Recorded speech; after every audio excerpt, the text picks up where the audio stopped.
The cursed camp of 1883. From the forest, 18 hunters never made it back. The truth has now been revealed. Before we get into this story, I'd love to know where you're watching from today. The United States, the United Kingdom, Canada, Australia.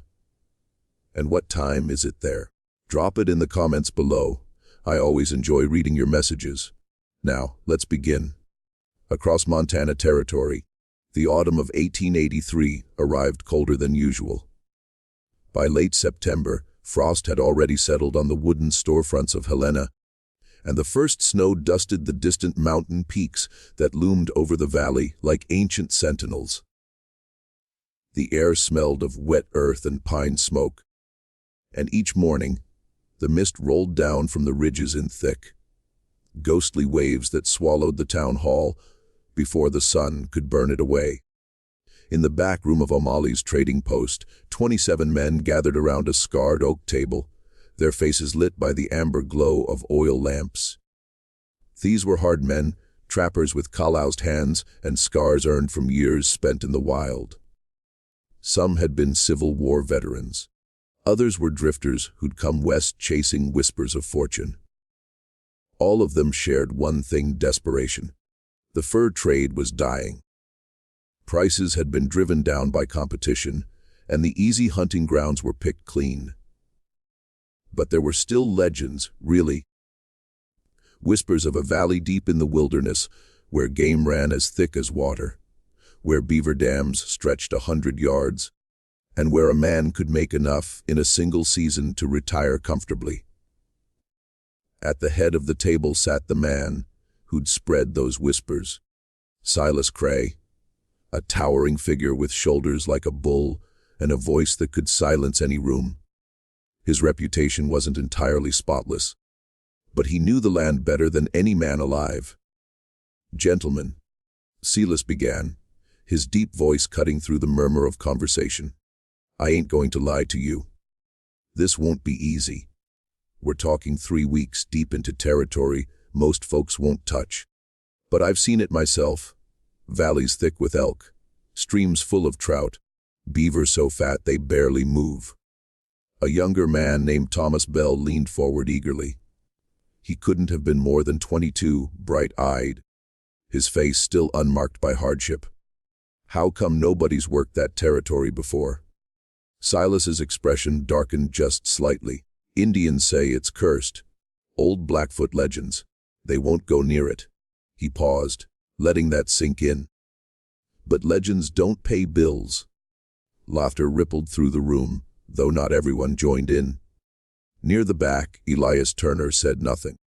He was a quiet man in his early 30s, lean and weathered, with dark eyes that always seemed to watch and calculate. 3 months earlier, his wife had died of fever. Since then, he'd barely spoken to anyone. He wasn't here for the money. He was here because staying in town felt like drowning. Silas laid out the plan: leave at dawn, travel north along the Missouri for 5 days, then cut west into the deep forest where few white men had ever gone. They'd set up a base camp, work the traps for 2 weeks, then return before the first heavy snow. Simple, clean, profitable. "Any man who wants out can leave now," Silas said, his gaze sweeping the room. "But once we're out there, we stick together. No exceptions. No one left behind." The next morning, just before sunrise, the caravan assembled at Helena's north edge. 6 wagons loaded with supplies: rifles, ammunition, steel traps, salt for curing pelts, canvas tents, rope, lanterns, dried food, and enough whiskey to keep spirits high when the nights turned cold. The horses stamped impatiently, their breath rising in white plumes. Elias stood near his mount, checking his rifle for the 3rd time. Beside him, Silas approached with a flask. "You sure about this, Turner?" Silas asked, offering a drink. "You don't look like a man who wants to be here." Elias took the flask and drank. The whiskey burned going down. "I don't have anywhere else to be." Silas studied him for a moment, then nodded. "Fair enough. Just don't go getting yourself killed out there. I need every man I've got." As the sun broke over the eastern hills, casting long shadows across the frozen ground, the caravan moved out. Behind them, the town of Helena grew smaller and smaller until it vanished entirely into the haze. Ahead, the wilderness stretched endlessly, a sea of dark pines and jagged peaks that seemed to swallow the horizon. The first 3 days passed without incident. They followed game trails and old trapper routes, camping each night beside streams that ran cold and clear. The men told stories around the fire, shared jokes, and passed bottles back and forth. Thomas Bell, the youngest, seemed especially excited, constantly asking questions about tracking, skinning, and surviving in the wild. "You ever seen a grizzly up close?" Thomas asked Elias one night, his eyes wide with boyish enthusiasm. Elias nodded slowly. "Once. Killed a man in under 5 seconds." Thomas's smile faded. "What did you do?" "Watched," Elias said quietly. There wasn't anything else to do. On the 4th day, the landscape began to change. The trees grew taller, their trunks thicker and older. The underbrush became dense and tangled, forcing the wagons to slow. The air felt heavier here, damp and cold, as if the forest itself was breathing. Even the birds seemed quieter. By the 5th day, they reached the river crossing, a shallow ford where the Missouri narrowed between high canyon walls. On the far side, the forest waited, ancient, impenetrable, utterly silent. Silas called a halt. "This is it, boys. Past this point, we're on our own. Nearest town is 3 weeks behind us. Anyone having second thoughts, speak now." No one spoke. They crossed at midday, the icy water rising to the horses' bellies. On the far bank, Elias felt something shift. A subtle change in the air, like stepping from one room into another.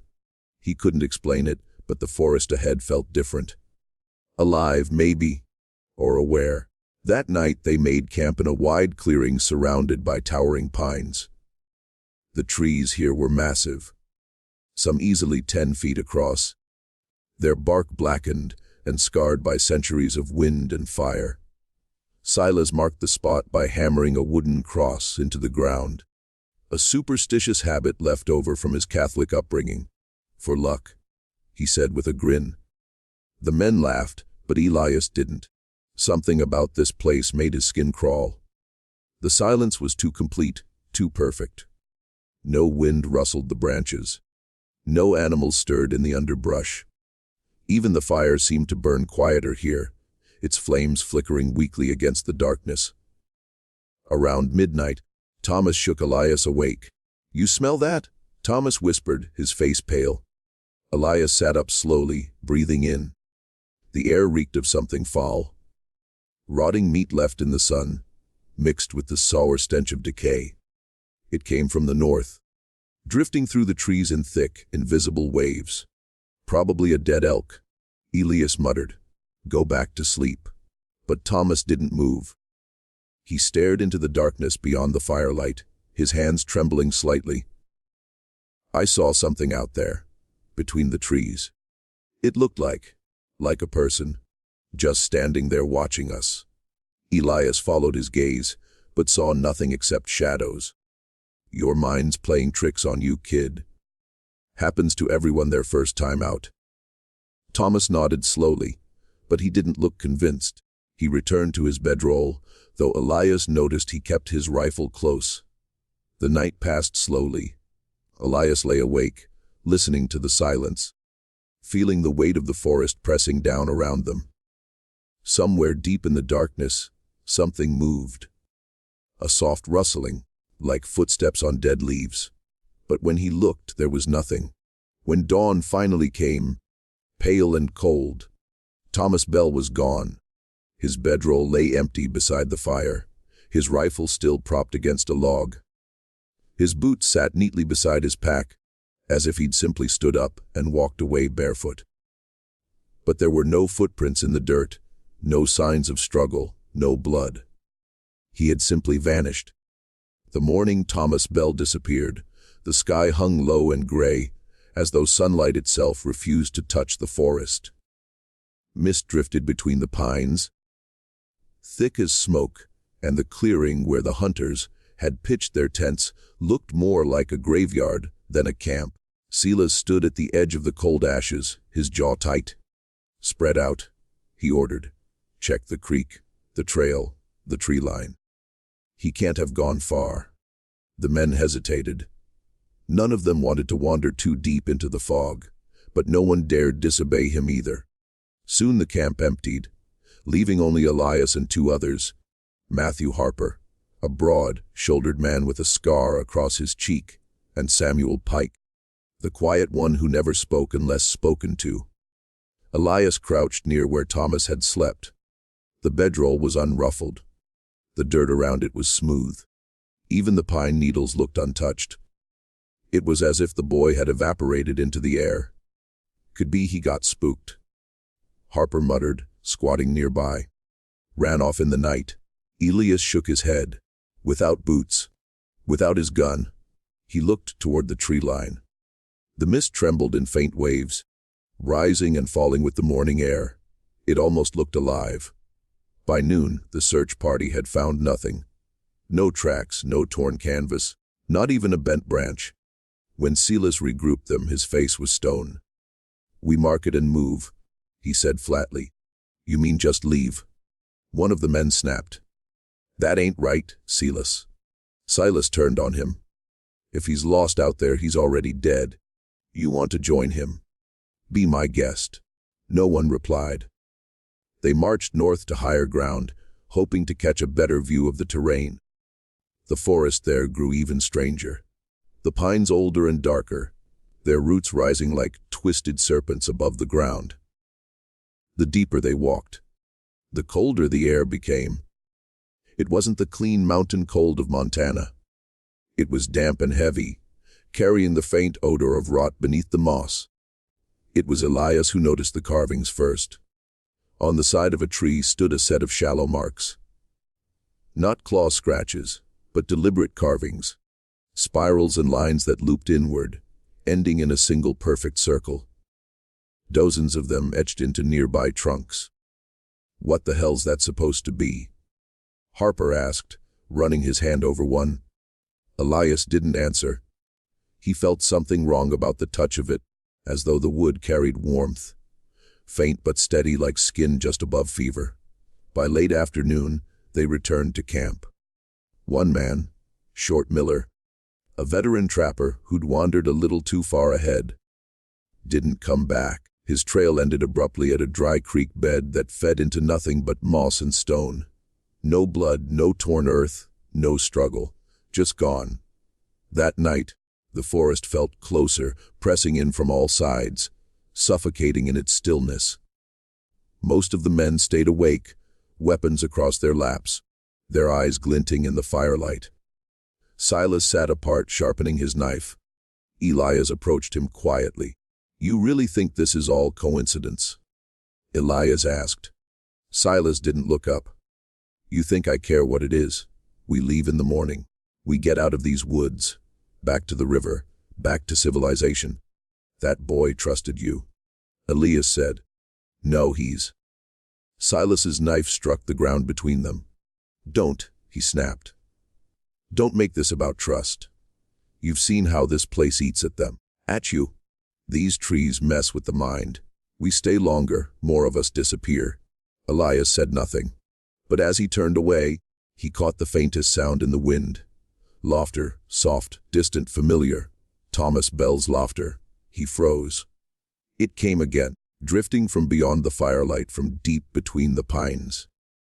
"Silas," his voice was dry. "You hear that?" Silas rose slowly, hand on his rifle. The men fell silent.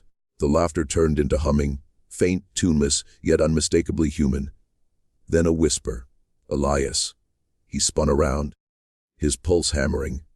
The forest stared back at him. Endless trunks, fog clinging tight. But the voice was clear now, almost at his ear. "Come see." The sound faded into the dark, replaced by the rhythmic creak of something shifting. From the shadows, a shape emerged, small, human-like, swaying gently between two trees. Elias raised his rifle, breath clouding the air. Silas stepped closer, lifting a lantern. The light revealed a small bundle hanging by a rope. A deer carcass at first glance. But as the lantern swayed, they both saw it for what it truly was, a man, or what was left of one. The body had been stripped of its clothes, skin mottled with frost, eyes open, mouth frozen in a silent scream. The leather belt around the swollen neck bore a single brass buckle engraved with the initials TB. Thomas Bell. Harper vomited behind them. The others backed away in silence. Silas stood motionless. "Cut him down," he ordered, finally, voice tight. Elias hesitated. "He's hung too high. Whoever did this climbed a good 12 feet. The kid didn't climb up there himself." Harper muttered. "Then who did?" Another demanded. "There's no tracks, Silas." "How are there no tracks?" Silas's eyes darted to the dirt beneath the body, smooth, unbroken, as if the forest floor had swallowed the evidence whole. No one spoke after that. They buried what little was left of Thomas before dawn, marking the shallow grave with a cairn of stones, but none of them slept. By the next afternoon, clouds gathered overhead, black and swollen. Rain turned the ground to sludge. The party trudged onward, silent and hollow-eyed. Elias walked near the back, glancing constantly into the trees. At times he imagined he could see faces in the trunks, the twist of bark forming mouths, eyes, screams. He tried to shake the thought, but it lingered. Then came the smell again. That same ripe stench of rot drifting up from an unseen source. It grew stronger as they pressed north, until the men gagged behind their scarves. They stopped near a deadfall, where the soil had split open, revealing a dark hollow beneath the roots. "Could be a carcass," Harper said, crouching low. Elias knelt beside him and lifted his lantern toward the hole. Its flame flickered violently, struggling against a gust of warm air that rose from within. And then, for just a heartbeat, he saw movement, pale and fluid, retreating deeper into the pit. Elias stumbled back, eyes wide. "There's something down there." "Beer." "No," he whispered. "Not a bear." Silas knelt beside them.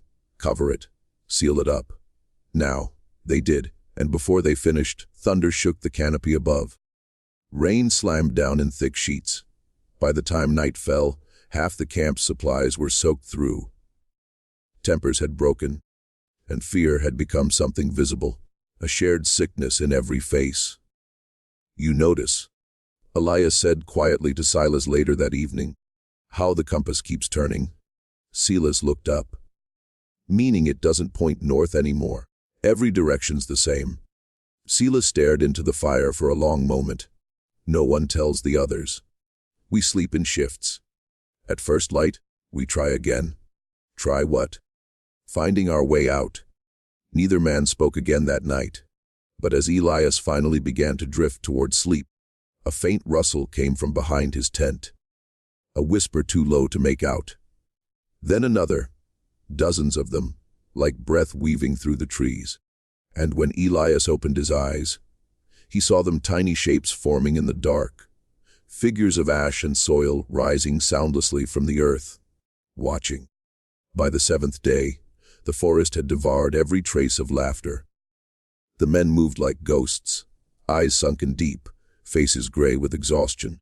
Even Silas's booming voice had shrunk to curt whispers. The forest dictated their every move now. The pines rose in endless columns, blotting out the sky so that daylight itself seemed trapped between their branches. Elias had stopped counting how many miles they'd walked. The compass spun without meaning.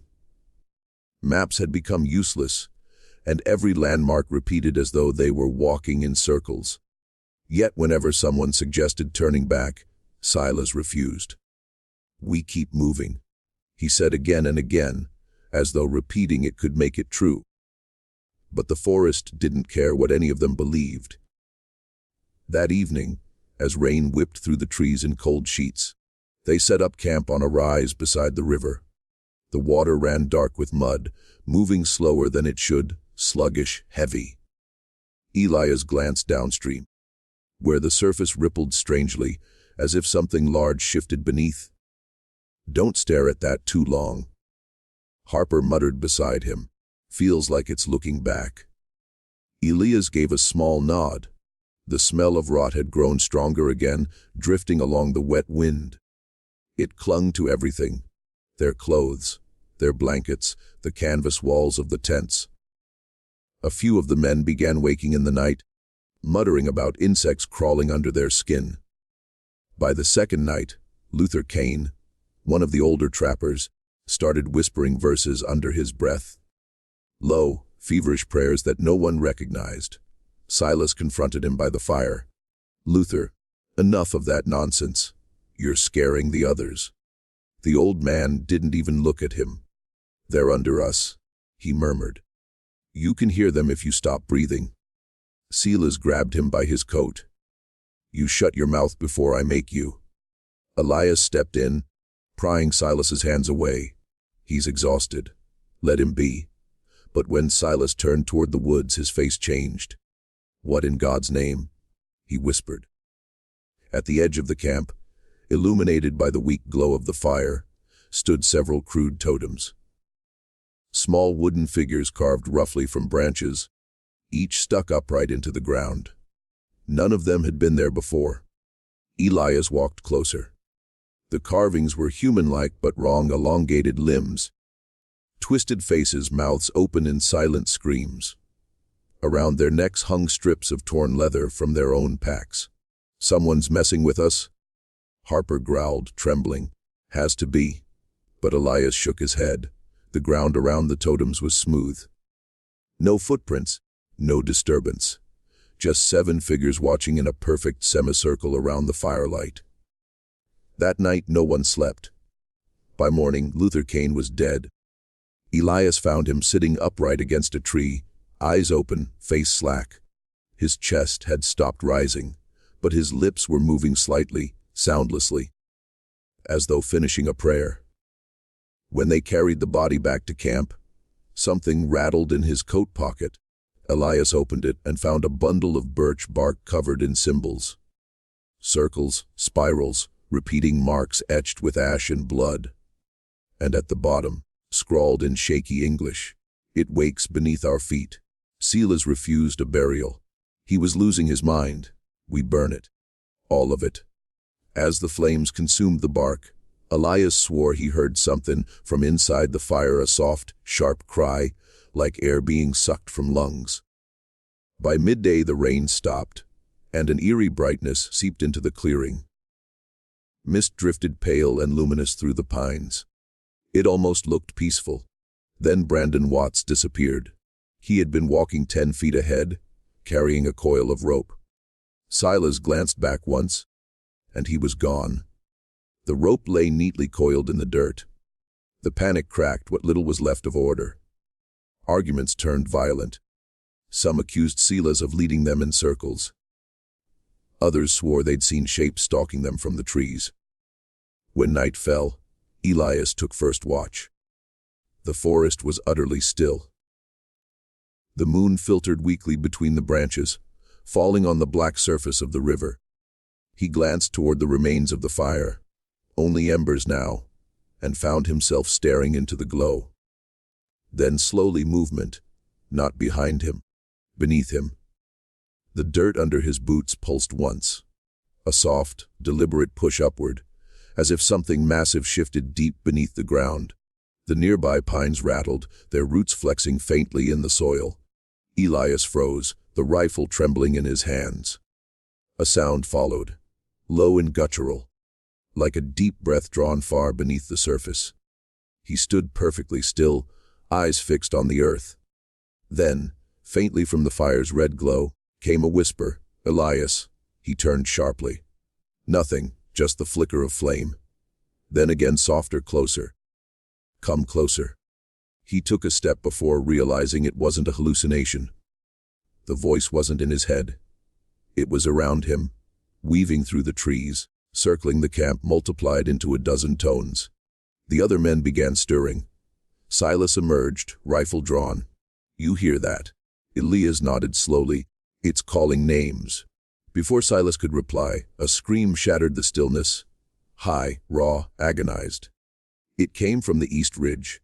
They ran, stumbling through roots and brush, until Silas's lantern beam caught on movement.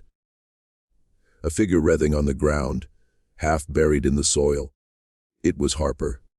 Dirt poured from his mouth and nose, as if the ground itself were trying to drag him down. Elias fell to his knees beside him, grabbing his arms, pulling with all his strength. Harper's eyes were wide open, pupils blown black. His skin felt fever-hot. "Help me!" Elias screamed. Two men rushed to lift him, but as their hands touched Harper's shoulders, the earth gave a roar, not from above, but below. The ground caved inward, swallowing him from the waist down. "Pull!" Silas shouted, but it was too late. Harper's body jerked once, twice, then went still. When the dirt settled, the hole that had opened beneath him smoothed over. No trace left except fractured footprints leading nowhere. The forest fell silent again. That night only 9 men remained. They built their fires high, prayed aloud, and kept watch from the tree line. Elias sat apart, staring into the darkness. He thought of the carvings, the symbols in Luther's journal, the pulse of the ground. It wakes beneath our feet. He wondered how long before they too became carvings. By the 9th night, the forest no longer felt like a place. It felt like something alive. A living, breathing organism that flexed and murmured around them, watching with ancient patience. The men no longer spoke in sentences. They murmured fragments, prayers, apologies to no one. The last of the supplies had spoiled under the rain, and the game traps came back empty every morning. Not even insects moved now. It was as if the entire forest had gone still, waiting. Silas sat by the fire, head bowed, sharpening his blade with mechanical rhythm. The sound of steel scraping stone echoed hollow through the camp. Elias watched him from across the clearing, his own mind barely anchored. His sleep had been filled with the same dream for 3 consecutive nights. The fire turning blue, the ground splitting open, and a voice whispering, "It's awake." Each time he woke, that voice still lingered in his ears, as soft and real as the wind. At dusk, a heavy storm gathered above them again. Lightning streaked the horizon, flashing behind the rows of pines like the blink of eyes. The air grew thick, the smell of ozone mixing with the ever-present rot. The men were jumpy, rifles always in their hands. At one point, one of the younger trappers, Jonas Reed, fired into the darkness, convinced he saw something moving just beyond the glow of the fire. The echo of the gunshot went on for too long, bouncing off the trees until it sounded like distant laughter. "Easy," Silas growled, gripping Jonas's arm. "You shoot again and I'll—" But he stopped mid-sentence. Elias turned. The tree line behind Jonas was shifting, trunks bending slightly, branches swaying though no wind blew. Something was moving between them. "Lanterns up," Silas hissed. The men lifted their lights. Shadows rippled through the mist. Shapes of men at first glance, staggering awkwardly between the trees. Elias's breath caught in his chest. He knew those clothes, the torn sleeves, the fur-lined vests, the familiar hats. Those were their own. He stepped forward, horror dawning. "Silas," he whispered, voice breaking. "That's them, the missing. Thomas Brandon Harper, and others whose faces still lingered in memory." They walked slowly in the half-dark, their heads tilted slightly to one side, their eyes pale, empty sockets glowing faintly with a slick wet light. None of them made a sound, not one. Then the forest, the whole forest, exhaled a deep, guttural sound, like wind surging through a cavern miles below. The ground trembled. The horses screamed, breaking free of their ropes, vanishing into the darkness. The lantern swung violently. "Back!" Silas shouted, shouldering his rifle. Back, the shapes began to move faster now, breaking into a shambling run as they entered the ring of firelight. Beneath their feet, the dirt pulsed, rising and falling in waves. Shoot! Silas roared. Gunfire tore the night apart. Flashes of muzzle light briefly illuminated the distortions. The moment bullets hit them, their forms broke apart into clouds of smoke, only to reassemble seconds later into human shape again. It wasn't bodies they were seeing. It was something else wearing them. The fire cracked loudly, scattering embers. One struck the canvas of a tent, setting it ablaze. The flames climbed fast, feeding on the dry pitch of pine logs. Silas spun, grabbing Elias by the shoulder. Get to the river. Now. The men fled in chaos, dodging collapsing trees and falling debris. The storm broke above them, rain pouring in torrents, steam hissing where it struck the flames. In the confusion, Jonas Reed's scream cut short as something yanked him backward into the darkness. Elias turned once, just long enough to glimpse where he had fallen. The soil was rising, folding over him like liquid earth, pulling him under. In seconds he was gone. They reached the riverbank, gasping, soaked, filthy. Behind them, fire spread fast through the clearing. Bright walls of orange and black climbing the night. Silas dropped to his knees, gripping his rifle like a cross. "We can't fight this," he whispered half to himself. "You can't fight the land." The river churned ominously. The current no longer moved downstream but circled in place, swirling around a dark patch in the center. A whirlpool forming from nowhere. Elias stared at it, realization dawning like a wound opening wide. "It's underneath us." The ground lurched violently. Roots tore through the soil, like the sinews of something waking from centuries of slumber. From the burning forest came a deep rhythmic groan. The pines bent backward, extinguished flames spiraling upward in brilliant showers. And then, through the smoke, Elias saw what lay beneath.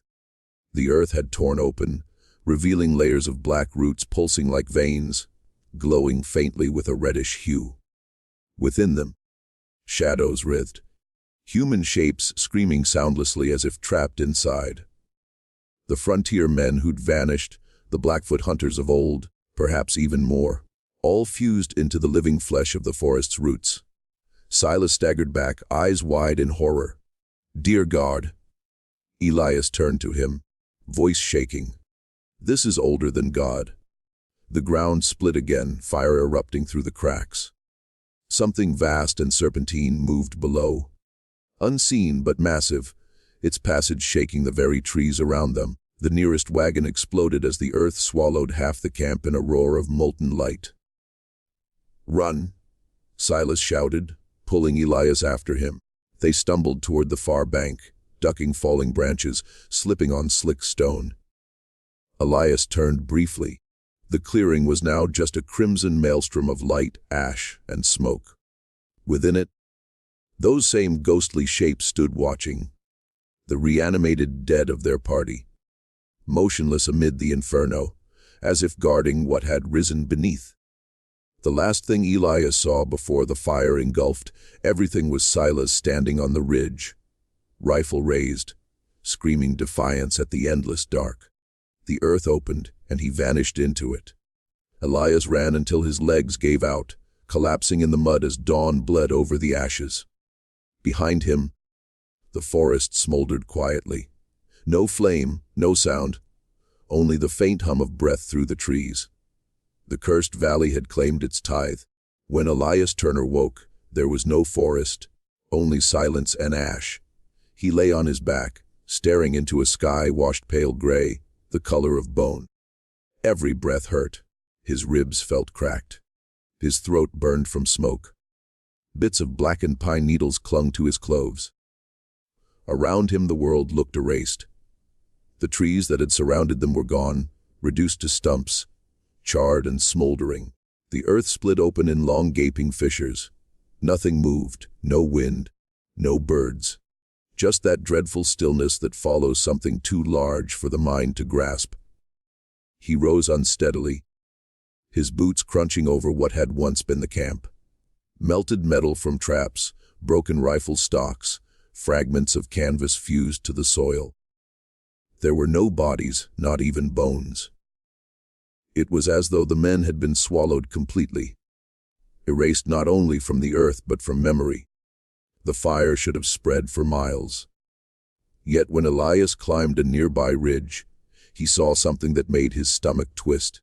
Beyond the border of the burned clearing, the forest stood untouched, perfect, lush, green. Not a single leaf wilted. A boundary, sharp, impossible, separating the devastation from untouched wilderness, as if the fire had known exactly where to stop. For hours he wandered south, following the river. The current ran sluggishly, carrying streaks of black silt that shimmered strangely in the light. When he dipped his hand into the water, it came out slick and oily. The liquid smelled faintly of iron. By the second night, he collapsed beside the bank and slept. His dreams were not of fire nor screams, but of roots, twisting beneath translucent earth, stretching out in all directions, pulsing in rhythm with the beat of his own heart. When he woke, he was no longer alone.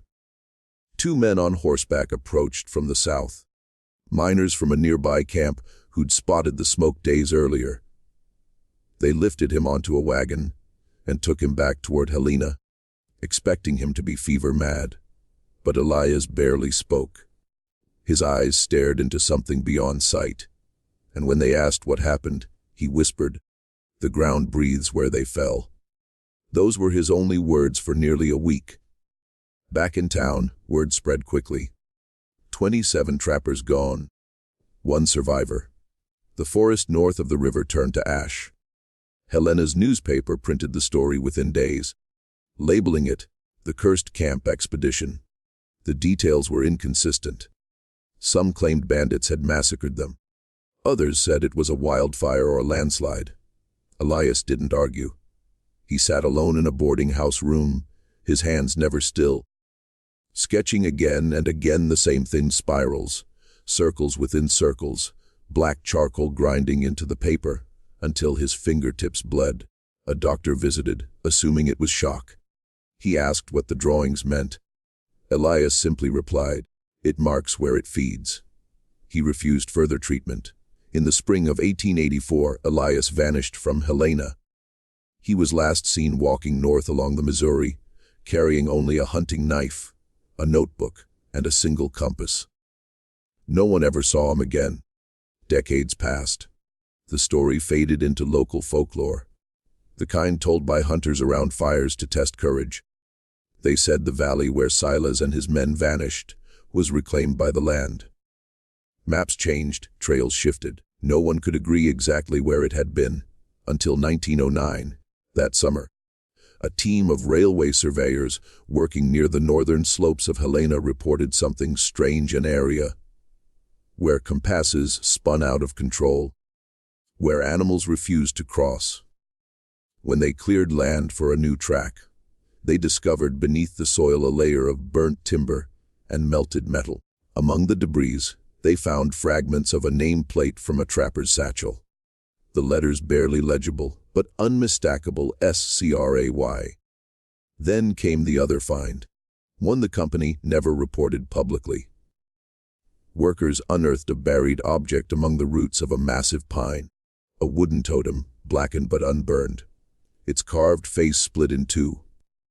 Embedded inside the wood was a human bone, a hand fused with the grain, clutching something like stone, but pulsing faintly when first exposed to air. Witnesses claimed it trembled in the sunlight. Within a day, the surveyor who found it fell violently ill. Fever, delirium, incoherent rambling about voices from the ground. He died before nightfall. His journal, recovered later, contained only one sentence scrawled over dozens of pages. It never stopped breathing. Indeed, in the decades that followed, the legend of the cursed camp of 1883 endured, passed down through generations of trappers, rangers, and loggers. Some swore on stormy nights they could still see fire flickering deep among those hills, though the char marks vanished by sunrise. Others claimed that if you pressed your ear to the ground in that valley, you could hear faint whispers, the sound of men still calling for help, their voices fading in and out with the pulse of the earth. No one stayed there long. To this day, maps mark that section of forest as uninhabitable terrain. GPS signals fail, compasses spin, and machines stall without explanation. Local children call it the breathing ground. And each autumn, when the wind shifts from the north, the hunters who still pass near those woods whisper one last prayer before the silence swallows them. Sleep, Silas, sleep. End of story. The Cursed Camp of 1883. From the forest, 18 hunters never returned. The truth revealed.